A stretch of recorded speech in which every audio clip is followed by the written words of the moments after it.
Hi all. ಇವತ್ತು ನಾನು ಮೊಳಕೆ ಹುರುಳಿಕಾಳು ಸಾಂಬಾರನ್ನ ಮಾಡ್ತಾಯಿದ್ದೀನಿ. ತುಂಬಾ ಚೆನ್ನಾಗಿರುತ್ತೆ. ಚಳಿಗಾಲದಲ್ಲಂತೂ ಬಿಸಿ ಬಿಸಿಯಾಗಿ ಖಾರವಾಗಿ ಮಾಡ್ಕೊಂಡು ತಿನ್ನೋದಕ್ಕೆ ತುಂಬಾ ಚೆನ್ನಾಗಿರುತ್ತೆ. ಇದಕ್ಕೆ ಮೊದಲಿಗೆ ಏನೇನು ಬೇಕು ನಾನೆಲ್ಲ ರೆಡಿ ಮಾಡಿ ಇಟ್ಕೊಂಡಿದ್ದೀನಿ.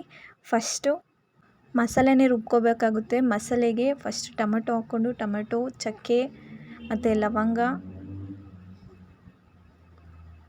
ನಂತರ ಬೆಳ್ಳುಳ್ಳಿ ಸ್ವಲ್ಪ, ಈರುಳ್ಳಿ ಸ್ವಲ್ಪ, ಕೊಬ್ಬರಿ ತುರಿ ಮತ್ತು ಇದಕ್ಕೆ ಸ್ವಲ್ಪ ಅರಿಶಿನ ಹಾಕ್ಕೊಳ್ಬೇಕು. ಇದಾದಮೇಲೆ ಇದರಲ್ಲಿ ಧನಿಯಾ ಪೌಡರ್ 2 ಸ್ಪೂನ್ ಹಾಕ್ಕೊತಾ ಇದ್ದೀನಿ ನಾನು. 2.5 ಸ್ಪೂನಷ್ಟು ಹಾಕಿದ್ದೀನಿ. ಮತ್ತು 1 ಸ್ಪೂನಷ್ಟು ಖಾರದ ಪುಡಿ ಮತ್ತು 2 ಸ್ಪೂನಷ್ಟು ಸಾಂಬಾರು ಮಸಾಲನ ಹಾಕ್ಕೊಂಡು ಸ್ವಲ್ಪ ನೀರು ಹಾಕ್ಕೊಂಡು ಚೆನ್ನಾಗಿ ರುಬ್ಕೊಳ್ಬೇಕಾಗುತ್ತೆ. ನೋಡಿ ಈ ಥರ ನಾನು ರುಬ್ಕೊಂಡಿದ್ದೀನಿ. ಮತ್ತು ಸ್ಟವ್ ಅಂಟಿಸ್ಕೊಂಡು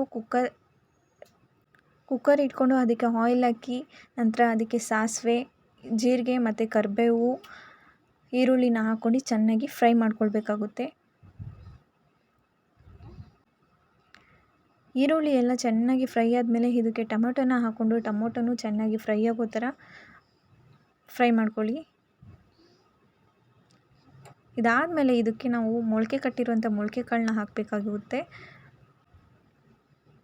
ಮೊಳಕೆ ಕಾಳು ನಂತರ ಇದಕ್ಕೆ ಆಲೂಗಡ್ಡೆ ಮತ್ತು ಬದನೆಕಾಯಿನ ಸೇರಿಸ್ಕೊಂಡು ಚೆನ್ನಾಗಿ ಮಿಕ್ಸ್ ಮಾಡ್ಕೊಳ್ಳಿ. ಇದೆಲ್ಲ ಮಿಕ್ಸ್ ಆದಮೇಲೆ ಫಸ್ಟಿಗೆ ನಾವು ರುಬ್ಬಿಟ್ಕೊಂಡಿರೋ ಮಸಾಲ ಪೇಸ್ಟ್ನ ಹಾಕ್ಕೊಳ್ಬೇಕು. ಮಸಾಲ ಪೇಸ್ಟ್ ಎಲ್ಲನೂ ಹಾಕ್ಕೊಂಡು ಸ್ವಲ್ಪ ನೀರು ಹಾಕ್ಕೊಂಡು ಚೆನ್ನಾಗಿ ಮಿಕ್ಸ್ ಮಾಡ್ಕೊಳ್ಳಿ. ನೋಡ್ತಿದ್ದೀರಲ್ವ, ಇದರಲ್ಲಿ ನಾನು 1.5 ಚೆಂಬಷ್ಟು ನೀರನ್ನ ಹಾಕ್ಕೊತಾ ಇದ್ದೀನಿ. ಮತ್ತು ನೀರು ಹಾಕ್ಕೊಂಡ್ಮೇಲೆ ಉಪ್ಪು ಹಾಕ್ಕೊಂಡು ಕುಕ್ಕರ್ ಲಿಡ್ ಕ್ಲೋಸ್ ಮಾಡಿಕೊಂಡು 3 ವಿಷಿಲ್ ಬರೋವರೆಗೂ ಕೂಗಿಸ್ಕೊಳ್ಬೇಕಾಗುತ್ತೆ. 3 ವಿಷಿಲ್ ಬಂದಮೇಲೆ 5 ಮಿನಿಟ್ಸ್ ಬಿಟ್ಟು ಇದನ್ನ ಓಪನ್ ಮಾಡಬೇಕು.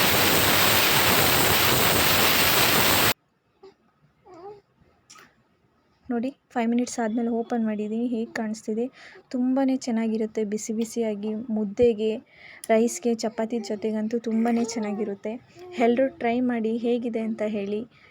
ಹೀಗೆ ಸಪೋರ್ಟ್ ಮಾಡ್ತಾಯಿರಿ. ಮತ್ತು ಯಾರೆಲ್ಲ ನಮ್ಮ ಚಾನೆಲ್ನ ಫಸ್ಟ್ ಟೈಮ್ ನೋಡ್ತಿದ್ರೆ ಪ್ಲೀಸ್ ಸಬ್ಸ್ಕ್ರೈಬ್ ಮಾಡಿಕೊಡಿ, ಲೈಕ್ ಮಾಡಿ, ಶೇರ್ ಮಾಡಿ. Thank you all.